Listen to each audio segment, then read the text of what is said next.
This YouTube channel does not promote any violent, harmful, or illegal activities. All content provided by this channel is meant for an educational purpose only.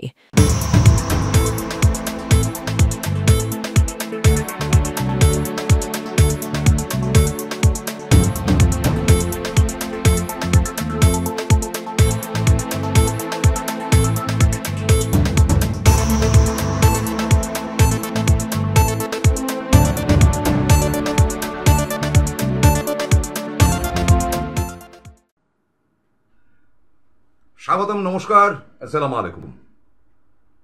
ফের একটা rail দুর্ঘটনা হলো মঙ্গলবার ভোর রাত্রে 3:45-এ চক্রধরপুর বলে একটি জায়গা আছে, বম্বে মেল মানে হচ্ছে কি কলকাতা বা হাওড়া বম্বে মেল, বহুদিনের পুরনো, সে একেবারে আদি, স্বাধীনতা উত্তর সময় থেকে চলে আসছে।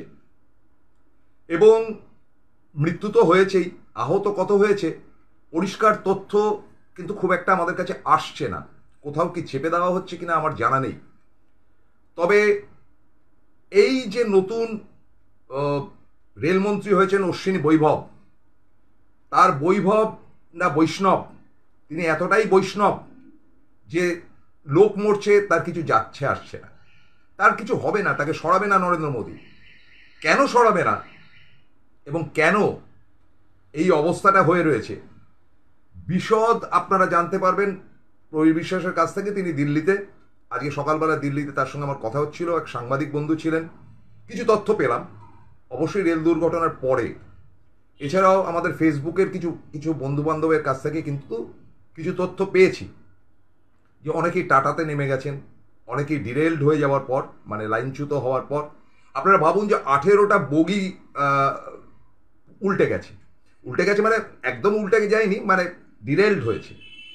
এবং এমন নয় যে সেটা মাওবাদীদের কাজ বা কি, জানা নেই, সেটা তো প্রকাশ হবে ধীরে ধীরে। মাওবাদীদের কাজ হলেও সেটা রেসপন্সিবিলিটি কেন্দ্রীয় সরকারের থাকছে, তারা তো বলছে সব ঠিক হয়ে গেছে। ঝাড়খণ্ডে হয়েছে ঘটনাটি, এবং তার সাথে সাথে উল্টো দিকে একটি মালগাড়িও নাকি ডিরেলড হয়েছিল বলেই শোনা যাচ্ছে।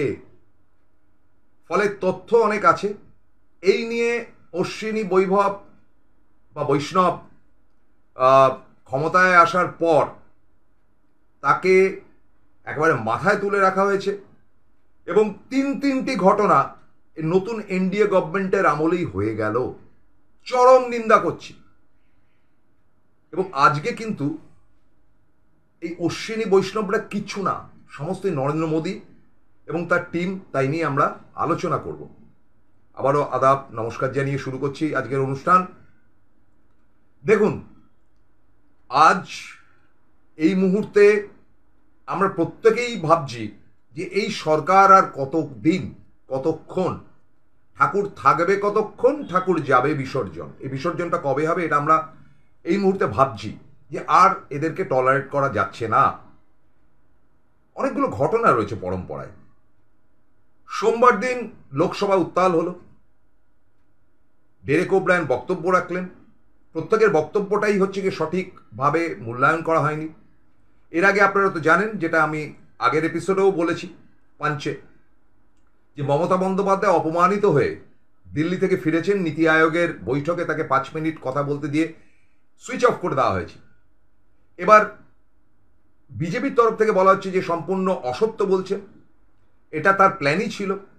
যদি প্ল্যান থেকেও থাকে বা কি বৃত্তান্ত, এটা খুব ইন্টারেস্টিং একটি ঘটনা রয়েছে, আমি এর পেছনে যাচ্ছি না। কিন্তু এটা তো বাস্তব যে তিনি বেরিয়ে এসে একেবারে সরাসরি মিডিয়ার সামনে বলেছেন, এবং ওই সুইচ অফ করে দেওয়া বা তাকে বলতে না দেওয়ার অসভ্যতামিগুলো যে বিজেপির লোকেরা করে থাকে তা বলাই বাহুল্য। এবং এই নীতি আয়োগের বৈঠকে অর্থমন্ত্রী ছিলেন, তিনি একটা ভালোবাসা মুখ করে ঘোরেন, গো বেচারা মুখ করে ঘোরেন, কিছু বোঝেন না, কিছু জানেন না। সে নির্মলা সীতারামন অনেক কাণ্ডারি, তার কিচ্ছু করার নেই, তিনি একেবারে পাপেট, যা বলে তাই করে। মঙ্গলবার দিন বক্তব্য অনেকেই রাখলেন, কিন্তু তার মধ্যে আজকে এই বক্তব্যটি রাখতে বাধ্য হচ্ছি যে মঙ্গলবার একেবারে সরাসরি প্রেস মিডিয়ার সামনে অভিষেক বন্দ্যোপাধ্যায় অভিযোগ করলেন যে মমতা বন্দ্যোপাধ্যায়কে অপমান করা হয়েছে এবং বাংলাকে ডিপ্রাইভ করা হয়েছে।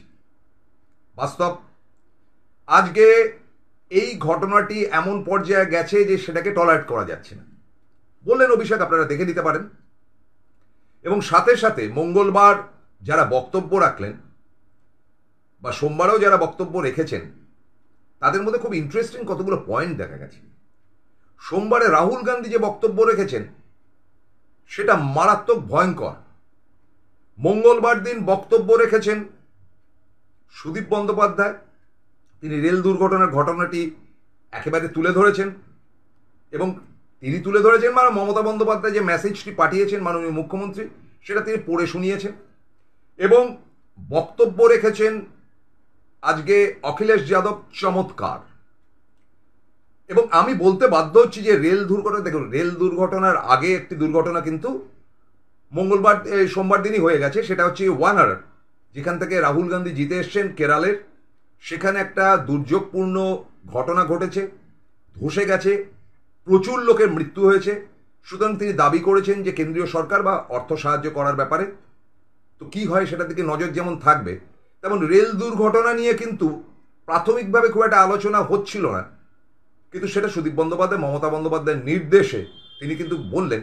এবং পরে যখন লোকসভা হাউসে প্রবেশ করলেন অখিলেশ যাদব, তিনি চরম নিন্দা করলেন।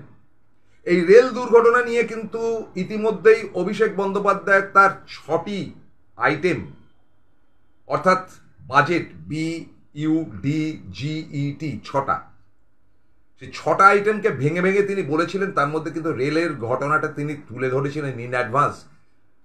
এবং দেখুন কীরকম অদ্ভুত যোগাযোগ, যে বক্তব্য অভিষেক বলেছেন এই কয়েকটা দিন আগে সেই ঘটনাটি ফের ঘটল এবং অশ্বিনী বৈষ্ণব বসে রইলেন। আজকেও তিনি পদত্যাগ করেননি। তিনটি ঘটনা গত এই 40-45 দিনের মধ্যে হয়ে যাওয়ার পরেও তিনি কিন্তু বসে আছেন পরমানন্দে। কেন বসে আছেন? আপনাদের এবার ভয়ঙ্কর কিছু তথ্য দিচ্ছি। আমার আগের এপিসোডটাতে আমি বলেছিলাম যে বাংলাকে দখলদারি নিচ্ছে এক শ্রেণী ও ব্যবসায়িক শ্রেণী, যাদেরকে আমরা মারোয়ারি বলি, খোলাখুলি। এবং তারা বাংলাকে ভালোবেসে করছেন এমন না, জ্যোতিবাবুদের আমল থেকেই তারা কিন্তু কন্ট্রোলটা নিয়েছেন বাংলার ব্যবসা বাণিজ্য। এবং তারা আজকে শহর কলকাতা, শিলিগুড়ি থেকে শুরু করে বিভিন্ন জায়গায় একেবারে ঠিক করে বেড়ে চলেছে তাদের জনসংখ্যা। তাদের জন্য ফ্ল্যাট হচ্ছে, বিল্ডিং হচ্ছে, নিউ টাউন ফিউটাউন ভর্তি তারা। তো একেবারে খোলাখুলি সমালোচনা করে বলেছেন এরা বাংলা বা বাঙালি বিদ্বেষী। মমতা বন্দ্যোপাধ্যায়কে 1% লোক ভোট দেয় না, এদের মধ্যে থেকে 0.5% ভোট। এবং আমাদের চেনা যারা রয়েছেন যে সারাক্ষণ গুড়গুড় করেন, তারাও কিন্তু দেন বলে মনে হয় না। এরা বিজেপির স্পন্সরার, একসময় এরা সিপিএম এর স্পন্সরার ছিল। তো সেটা যেমন একটা পর্বে আমি বলেছি, আজকে এই পর্বে যেটা বলবো, কারুর কোনো দোষ আমি দেখছি না। এবং আমি যেটা মনে করি যে টোটাল কন্ট্রোলটা যেটা রয়েছে, যেটা রাহুল গান্ধী সোমবার দিন বলেছেন তার বক্তব্যে, 6টি লোক, সব 6। অভিষেক ব্যানার্জি 6 বলেছিলেন, BUDGET, এই 6 যেমন বলেছিলেন, সে 6-এর চক্কর কিন্তু রাহুল গান্ধীও একেবারে মহাভারত তুলে বললেন যে সপ্তরথী যেরকম অভিমন্যুকে হত্যা করেছিল, সেরকম ধরনের এখানে একটা 6ষ্ঠ রথী আছে যারা ভারতবর্ষকে কন্ট্রোল করছে এবং যা খুশি তাই করছে। কি বললেন তিনি? তিনি বললেন যে এই 6ষ্ঠ রথীর মধ্যে টপে বসে রয়েছেন রাজা, তিনি নরেন্দ্র মোদী। তারপরে রাজার প্রধান সহচর যিনি কুবুদ্ধিগুলো দেন, হি ইজ নো আদার দেন অমিত শাহ। 3 নম্বর নামটি অভূতপূর্ব, ডোভাল, অজিত ডোভাল। 4 নম্বর নামটি একেবারে RSS প্রধান মোহন ভাগবত। 5 নম্বর এবং 6 নম্বর নামটি যথাক্রমে আডানি এবং আম্বানি। এরা ভারতবর্ষকে চালাচ্ছে। এই অশ্বিনী ফশ্বিনী কোনো ব্যাপার না, সমস্ত এদের কন্ট্রোলে। কিভাবে হচ্ছে? এই দিল্লির সংবাদ মাধ্যমগুলোর কাছ থেকে, যারা সৎভাবে এখনো সংবাদ পরিবেশন করে তাদের কাছ থেকে যেটা জানতে পারলাম সেটা হচ্ছে এই, যে গত 10 বছর ধরে একটা প্ল্যানিংয়ে মোদি এগিয়েছেন। দেখুন, মোদি এমন একজন ব্যক্তি, বিরাট বুদ্ধিমান, বিরাট শিক্ষিত তো কিছুটাই না, কিন্তু আত্মম্ভরিতা তার প্রবল, এবং কি করে নিজেকে হাইলাইট করতে হয়, কি করে নেহেরু গান্ধী এবং কংগ্রেসকে খাটো করতে হয়, কি করে বিরোধীদের যা খুশি তাই বলা যায়, এই কালচারটি তিনি মানে একেবারে অ্যাডাপ্ট করেছেন এবং সেটাকে চালিয়েছেন। সেটা তিনি গুজরাটে করতেন এবং মানুষ বলেই গণ্য করেন না। আজকে শুনলাম অনুব্রত মণ্ডলের নাকি সিবিআই থেকে জামিন পেয়েছেন, কিন্তু এখন ইডির চক্করে তিনি পড়ে রয়েছেন, কবে আসবেন জানি না। কিন্তু এই নরেন্দ্র মোদী তার এমনভাবে ছকটিকে সাজিয়েছেন যে তাকে plan to plan, time to time তাকে বুদ্ধি জুগিয়ে গেছে অমিত শাহ। একে হাঁটাও, ওকে সরাও, এই মুখ্যমন্ত্রী চাই না, মমতার পেছনে ট্যাঁ ট্যাঁ করে ঘোরো, অভিষেকের উপর চাপ সৃষ্টি করো, ইত্যাদি ইত্যাদি নানাবিধ ব্যাপার। এবং যতগুলো খারাপ কাজ হয়েছে ভারতবর্ষের বুকে, ভালো একটাও কিছু হয়নি। সেই নোটবন্দি থেকে শুরু করে মানুষ অভাগা, মধ্যবিত্তের পকেটে টাকা নেই, ঢপবাজির বাজেট, এগুলো নিয়ে বহুবার আলোচনা করি, সব ফালতু। সেগুলোর ইমপ্লিমেন্ট করার দায়িত্ব প্রথম থেকে নিয়েছেন একেবারেই পরম শিষ্য, মানে মানিকজোর বলা যায়, অমিত শাহ। নরেন্দ্র মোদী অমিত শাহকে কি বিরাট ভরসা করেন? নরেন্দ্র মোদী এমন একটি ক্যারেক্টার, তার ভরসার জায়গাটা অনেকগুলো ব্যাপার, মানে A B C D E F এরকম ধরনের 6টি যদি জায়গা থাকে, এ বি সি এর ঘটনাবলীগুলো তিনি অমিত শাহর সঙ্গে শেয়ার করেন। তারপরে ডিইএফটা আর অমিত শাহর সঙ্গে শেয়ার করেন না, সেটা কখনো ডোভালের সঙ্গে, কখনো এদিকে, কখনো সেদিকে। এবার এই ঘটনাটা যখন ঘটছে, আপনারা শুনে নিন, এই যে সিবিআই ইডির এত তৎপরতা, এই বিদেশে চীনের সঙ্গে সম্পর্ক তৈরি করা বা রাশিয়ার সঙ্গে, মানে নির্মম রাশিয়া যারা ইউক্রেনের উপর বোমাবাজি করেছে তাদের সঙ্গে সম্পর্ক তৈরি করা, এই সমস্ত ব্যাপারটা দেখছে অজিত ডোভাল। অর্থাৎ কিনা এই ইডি সিবিআইকে লেলিয়ে দেওয়া, লোককে ডিস্টার্ব করা, জেলে পড়া, এই প্ল্যানার হচ্ছে অজিত ডোভাল, যতটুকু সূত্র মারফত জানতে পারছি, এবং সেটা ইমপ্লিমেন্ট করেছেন অমিত শাহ। এখন ব্যাপার হলো যে এই গোষ্ঠী, এই 3 জনের যে সমষ্টি, এরা কাউকে পরোয়া করে না, কাউকে পাত্তা দেয় না, এরা নিজেদের মতো রংবাজি করেছিল। এমনকি অজিত ডোভালের এত বড় আস্পর্ধা, তিনি তো আমাদের একটা অ্যাডভাইসার ওই ডিফেন্সের, তার পাকামি এত বেশি যে তিনি ঘন ঘন সিগারেট খান, ব্রেন ঠিক করেন, যেমন আর্ম ফোর্স তার কন্ট্রোলে, যাতে করে আর্মিরা বিদ্রোহ প্রকাশ না করে পাকিস্তানের মতন বা বাংলাদেশের মতন বা বিভিন্ন জায়গা যেখানে সেনা অভ্যুত্থান হয়েছে সেরকম যেন না করেন। তিনি একেবারে সেই ব্যাপারগুলো দেখছেন টেকছেন। যেমন তেমন করে তিনি কি করে ওই গল্প তৈরি করতে হয়, কি করে পাকিস্তানে বোমা মেরেচির ঢপবাজি তৈরি করতে হয়, এগুলোর অজিত ডোভালের ব্রেন। নরেন্দ্র মোদী মরে যাবেন তবু অজিত ডোভালকে সরাবেন না, কারণ অজিত ডোভাল যদি বেরিয়ে গিয়ে মুখ ফসকে কিছু বলে, অজিত ডোভালও তিহারে, মোদীর কি হবে সেটা তো বুঝতেই পারছেন। আর অমিত শাহ তো use to with that culture. এরপরে যে নামটি এসছে, সেই রাহুলের কথাটির সঙ্গে আমি সম্পূর্ণ সহমত নই, সেটা হচ্ছে মোহন ভাগবত। বলা হচ্ছে মোহন ভাগবত যখন অমিত শাহ, নরেন্দ্র মোদীরা অ্যাডমিনিস্ট্রেটিভ জায়গা থেকে সমস্ত এই কুকর্মগুলো করছেন, তখন জনগণের মধ্যে আরএসএস ছড়িয়ে পড়ে সেগুলো সত্য এবং ভয়ঙ্কর সত্য এটা এস্টাবলিশ করছেন এই আরএসএস প্রধান মোহন ভাগবতের মাধ্যমে।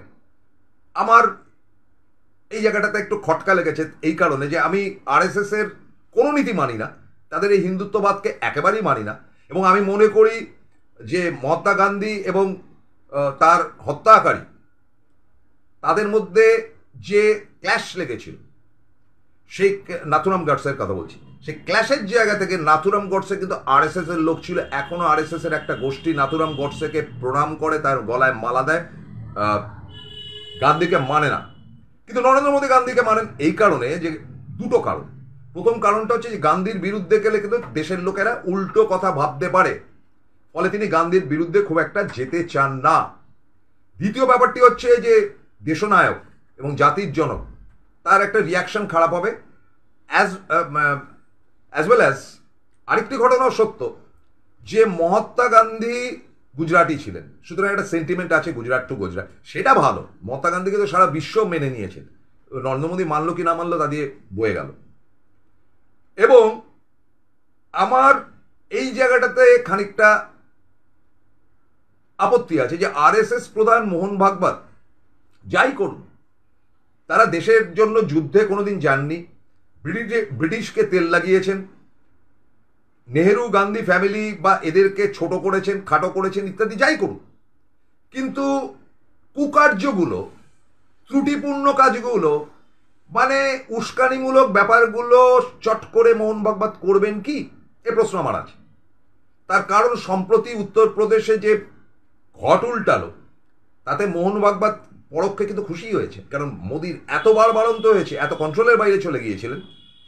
যাই হোক, রাহুল গান্ধী যখন বলেছেন মোহন ভাগবতকে আমি নাম্বার 4-এ রাখলাম, নাম্বার 5 এবং নাম্বার 6 ভেরি ইন্টারেস্টিং, এটা শুনুন। আমি যেমন বলেছি মারোয়াড়িরা কবজা করে ফেলেছে বাংলার ব্যবসা এবং অন্য কেউ এন্ট্রি নিতে পারছে না এখানে, এবং বাঙালিরাও তাদের সঙ্গে টিকে থাকতে পারছে না, সেরকম টোটাল ইন্ডিয়ার business control by 2%, one Ambani, another is Adani, as per Rahul Gandhi's concern। তার বক্তব্য অনুযায়ী আমি বলছি, তারা কি করছেন, একদিকে যেমন বিমানবন্দর, জাহাজঘাট, অস্ত্রশস্ত্র, রেলওয়ের সমস্ত কিছু ইত্যাদি ইত্যাদি, আয়রন স্টিল যত কাজ আছে সেটা সব আদানির হাতে দিয়ে দিয়েছে, অর্থাৎ মেকানিক্যাল ইঞ্জিনিয়ারিং এর পার্ট পুরো আদানির হাতে, এই আম্বানির হাতে, এই আদানির হাতে। এবং আম্বানির হাতে রয়েছে IT, information technology, electronics and communications, computer science ইত্যাদি ইত্যাদি যত ধরনের ব্যবসা রয়েছে, এবং তার সঙ্গে র মেটেরিয়ালস, এবং এই টোটাল বিজনেস তারা কন্ট্রোল করছে। আমি শুনে অবাক হয়েছি যে এ দেশে টাটার মতন ব্যবসায়ী রয়েছে, বিড়লার মতন ব্যবসায়ী রয়েছে, এ দেশে আরো বড় বড় ব্যবসায়ী যারা রয়েছে, যাদের বিরাট নাম, গোদরেজ থেকে শুরু করে বাজাজ ইত্যাদি ইত্যাদি, তাদের কিচ্ছু করার নেই। তাহলে তাদের ব্যবসাটা কিভাবে চলছে? ওই সমস্ত কিছু কন্ট্রোল করছে এই দুজন। তাদের কাছ থেকে ভালো তো দাদা আমাদের কিছু কাজকর্ম করতে দিন, তারা ছিটে ফোটা খানিকটা ছুড়ে দিচ্ছেন, এরা তার উপর দাঁড়িয়ে বিজনেস করছে। ফলে টোটাল বিজনেস মহল, আজকে কুমার মঙ্গলম বিড়লা আজকে কলকাতায় এসে মমতা বন্দ্যোপাধ্যায়ের সঙ্গে কথাবার্তা বলেছেন এবং তার কিছু প্রজেক্টের কথা বলেছেন। মমতা বন্দ্যোপাধ্যায় তার স্টাইল অফ ওয়ার্কটা এখন চেঞ্জ করছেন, আদানি আম্বানির উপর নির্ভরশীল পশ্চিমবঙ্গ নয়, কাজেই এবার বিড়লা আর টাটাদেরকে ফিরিয়ে আনার কিছুটা দায়িত্ব তিনি দেখছেন, সেটা আসন্ন ওই যে ব্যবসায়ীদের যে মিটিং হবে তার থেকে প্রমাণ হবে। ফলে রাহুল গান্ধী যে 6 জনের কথা বলেছেন নানান যুক্তি দিয়ে, সেটা বাস্তব কি বাস্তব না আপনাদের উত্তর দিতে হবে। এবং তারা আজকে ভারতবর্ষকে শেষ করে দিচ্ছে, এবং এটাকে কাউন্টার করতে উঠে কোনো মন্ত্রীর উত্তর দেওয়া উচিত ছিল। মঙ্গলবার কোনো মন্ত্রী উত্তর দেয়নি। একটা স্ট্র্যাটেজি রয়েছে অমিত শাহ এবং মোদির, সেটা হচ্ছে অসভ্য বর্বর, মানে লোকসভাতে ছোট লোকামি করার জন্য কিছু সাংসদকে রেডি করা, তারা যা খুশি তাই বলবে, যে কোনো ঝামেলা করবে এবং ডাইরেক্ট গান্ধী পরিবারকে অপমান করবে, এরকম ধরনের কিছু ফিনিশার বা অসভ্য বর্বর কিছু লোককে ফিট করা রয়েছে। আমরা বিগত দিনে দেখেছি যে একেবারে এই কাজটি করতেন একেবারে মাই সুইটহার্ট বলে যাকে তুলে ধরা হয় নানান ক্ষেত্রে, সেই স্মৃতি ইরানি র্যান্ডাম গালাগাল করতেন এবং মিডিয়ার সামনে যাচ্ছে তাই ভাষা বলতেন। তিনি হায়ার সেকেন্ডারি পাস, অশিক্ষিত বলতেই পারেন, সিনেমা ফিনেমা করে বেড়ান। তার এক ভদ্রমহিলার বাড়িতে তিনি আশ্রয় নিয়েছেন, পরে তার দেখা গেল সেই ভদ্রমহিলা আউট, তার বরকে বিয়ে করে বসে আছে, এই তো গল্প আমরা জানি। তো তিনি আপদ গেছেন।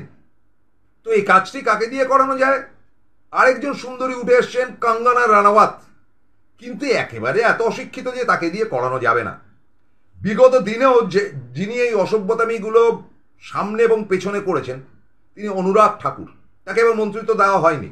অনুরাগের একটাই কাজ হচ্ছে বাজে কথা বলা, লোকসভার মধ্যে অসভ্যতা করা, এবং অনুরাগ আগের দিনও করেছেন এবং মঙ্গলবার দিনও করেছেন। মঙ্গলবার দিন রাহুল গান্ধীকে তিনি যাচ্ছে তাই ভাষায় তার জাতের ঠিক আছে নাকি এরকম প্রশ্ন তুলেছেন, এবং অনুরাগ ঠাকুর বলেছেন যে কংগ্রেসকে শেষ করবে। তিনি জওহরলাল নেহরুর নাম করে JN, ইন্দিরা গান্ধীর নাম না করে IG, এবং রাজীব গান্ধীর নাম না করে RG ইত্যাদি ইত্যাদি করে যে প্রাক্তন প্রয়াত যারা দেশের জন্য প্রাণ দিয়েছেন, দেশের জন্য লড়াই করেছেন, তাদেরকে খাটো করেছেন। এবং অনুরাগ ঠাকুর বলছেন যে তিনি নাকি একসময় আর্ম ফোর্সে পড়াশুনো করেছেন। তার এই নমুনা ক্রিকেটের মধ্যে মাতব্বরি করা, লোকসভায় মস্তানি করা, গাটস নেই অমিত শাহ আর নরেন্দ্র মোদীর যে রাহুল গান্ধী অত লম্বা লম্বা কথা বলে গেল, তার মন্ত্রীরা উত্তর দেবেন। হু ইজ দিস বাগার? এ কে তার উত্তর দেওয়ার? এই স্পর্ধা কে দিয়েছে অনুরাগ ঠাকুরকে? নরেন্দ্র মোদী দিয়েছেন। ফলে মোদীর অনেকগুলো পকেট আছে যাদেরকে দিয়ে খারাপ কাজগুলো করানো হয়। তার মধ্যে একজন হচ্ছে ধর্মেন্দ্র প্রধান। মানে লিকেজ পিকেজ হয়ে যাচ্ছে, তাই ব্যাপার হয়েছে, কোয়েশ্চেন লিকেজ, তারপরে ওই ডাক্তারি পরীক্ষার কেলেঙ্কারি, যা আমাদের শিশু পার্থ চ্যাটার্জি শিশু কোটি কোটি টাকার ডিলিং হয়ে গেছে। ধর্মেন্দ্র প্রধান বহাল তবিয়তে রয়েছে, জগন্নাথ জয়া বলে তিনি বসে গেছেন। এই অশ্বিনী বৈষ্ণব একেবারে খাস লোক, তাকে সরিয়ে দিলে বিপদ আছে। লোকটি খুব খারাপ না শুনেছি, কিন্তু তিনি রেলমন্ত্রী হওয়ার পর ফাইল টাইল ঘেটে সমস্ত কেলের কীর্তিটা জানতে পেরেছে। আমার একটা প্রশ্ন এখানে, যে আমাদের একটা রেলওয়ে বাজেট ছিল, যে রেল এই বিষয়টাকে ভারতবর্ষের সব থেকে বড় অর্গানাইজেশন হিসেবে ধরা হয়েছে, এবং সেটাই বাস্তব ব্রিটিশরা চলে যাওয়ার পর। এবং রেলকে একটা স্টেট হিসেবে ধরা হয়, যার জন্য আপনারা দেখবেন ফুটবলের ক্ষেত্রে রেলওয়েজ বলে একটি টিম রয়েছে, আপনারা দেখবেন রঞ্জি ট্রফিতে রেলওয়েজ বলে একটা টিম রয়েছে, এমনকি ভারতের মধ্যে যে গেমসগুলো হয় তাতে রেলওয়েজরা অংশগ্রহণ করেন, অর্থাৎ রেলওয়ে এবং সার্ভিসেস বলে একটা টিম ছিল, যেটা এখন উঠে গেছে, সেটা ডিফেন্সের টিম। ফলে রেলওয়েজ মানে হচ্ছে কি একটা আলাদা জায়গা, একটা আলাদা স্টেট, বা একটা আলাদা, তাদের কোনো বাজেট নেই। এবং যে ফিসি বাজেট রেলওয়ের উপর করে দিয়ে গেল, তার নমুনা আপনারা দেখলেন মঙ্গলবার দিন রাত 3:45 এত বড় অ্যাক্সিডেন্ট। ফলে আপনাদেরকে বারবার করে বলছি যে দেশটি একেবারে শেষ করে ছেড়ে দিচ্ছে নরেন্দ্র মোদী, অমিত শাহ, এই ছজন ছয়ে ছক্কা মারছেন বসে বসে। এবং এই মুহূর্তে ক্ষিপ্ত হয়েছেন, একদম অন্দরের কথা বলি, নীতিশ কুমার। এই যে নীতি আয়োগের যে মিটিংটা ছিল, নীতিশ কুমার যাননি। কোনো পেপারে দেখানো হয়েছে, কোনো মিডিয়াতে বলেছে যে নীতিশ কুমার কেন অ্যাবসেন্ট, মমতা কেন গেলেন আর তিনি 5 মিনিটে বেরিয়ে এলেন? বিরাট খবর হলো। মমতা খবর করবার জন্যই করেছেন, ধরে নিন না, পরে বলবো একদিন এ ঘটনা। কিন্তু নীতিশ কুমার গেলেন না কেন? চন্দ্রবাবু নাইডু গিয়েছিলেন, এবং মিটিং শেষ হওয়ার পরেই তিনি বলেছেন আমার জরুরি কাজ আছে বলে বেরিয়ে গেছেন উড়ে। ফলে একটা নতুন প্ল্যান, যেটা ডোভাল তো গুপ্তচরের কাজ করে, ডোভালকে দিয়ে একটা কাজ করানো হয়েছে যে কি করে কিছু সাংসদকে কিনে ফেলা যায়। মানে তার দলের মধ্যে থাকা, এনডিএর মধ্যে থাকা সাংসদদেরকে কি করে বিজেপিতে টেনে নিয়ে এসে 272 বা 73 করা যায়, তার প্ল্যানিংয়ে রয়েছে। কিন্তু আপনাদের দৃঢ়তার সঙ্গে বলি যে খুব খারাপ অবস্থা বিজেপির। এবং আসন্ন যে নির্বাচনগুলো রয়েছে, বাই ইলেকশন, তাতে উত্তরপ্রদেশের 10টা সিট রয়েছে, কটা পাবে দেখে নেবেন।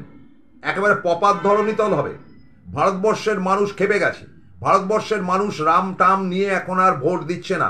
তাদের কাছে পরিষ্কার ব্যাপার, যেটা রাহুল গান্ধী চ্যালেঞ্জের সুরে বলেছেন, যে আমি কথা দিচ্ছি যে জাতপাত নিয়ে যে ডিভিশন অফ ইয়েটা দেখা হচ্ছে না, সেটাকে আমি নিয়ে আসবো এবং ইমপ্লিমেন্ট করব এই লোকসভাতে দাঁড়িয়ে, যতই খিস্তি করো আমাকে। এটা তিনি কথা দিয়েছেন। এবং আমিও জানি যে আসন্ন নির্বাচন, যেটা আর 2.5 থেকে 3 মাসের মধ্যে হচ্ছে 3টে স্টেটে, তাতে পপাত ধরণীতল দেখবে নরেন্দ্র মোদী, এবং তারপরে গেমটা শুরু হবে। খালি আমি আশা করি যে মমতা বন্দ্যোপাধ্যায় থেকে শুরু করে অখিলেশ যাদব থেকে শুরু করে প্রত্যেকে একাট্টা থাকতে হবে। আজকে আমি দেখলাম যে লোকসভাতে অভিষেক বন্দ্যোপাধ্যায়ের মতন মানুষ থাকছেন, কিন্তু অনেকগুলো মুখ যেন অ্যাবসেন্ট কেন থাকছেন তারা? আমার ভীষণ ভালো লাগছে সায়নী ঘোষ শিখছেন লোকসভাতে বসে, এক মনে দেখে যাচ্ছেন, কিন্তু বাকিরা কোথায়? যেমন আমি অবশ্য পরে দেখলাম 2-4 জন করে এলেন। প্রসূন বন্দ্যোপাধ্যায়কে আজকে দেখলাম। Where is Dev? Kolkata film নিয়ে কি গন্ডগোল চলছে সেটা তো দেখার ব্যাপার নেই। 1-2 দিন তো সে যেতে পারে, তাকে এত মানুষ এত ভোট দিয়েছে, কয়েক লক্ষ ভোট সে পেয়েছে, দিদির প্রিয় পাত্র বলে সে লোকসভায় যাবে না? এটা হয় নাকি? কিন্তু বাকিরা যারা নিয়মিত লোকসভায় যাচ্ছেন ফাটিয়ে দিচ্ছেন তৃণমূলের। সুতরাং এই ইন্ডিয়া জোট যেন একাট্টা থাকে, এই কামনা রেখে আজকের অনুষ্ঠান শেষ করছি। নমস্কার, সাব্বা খায়ের।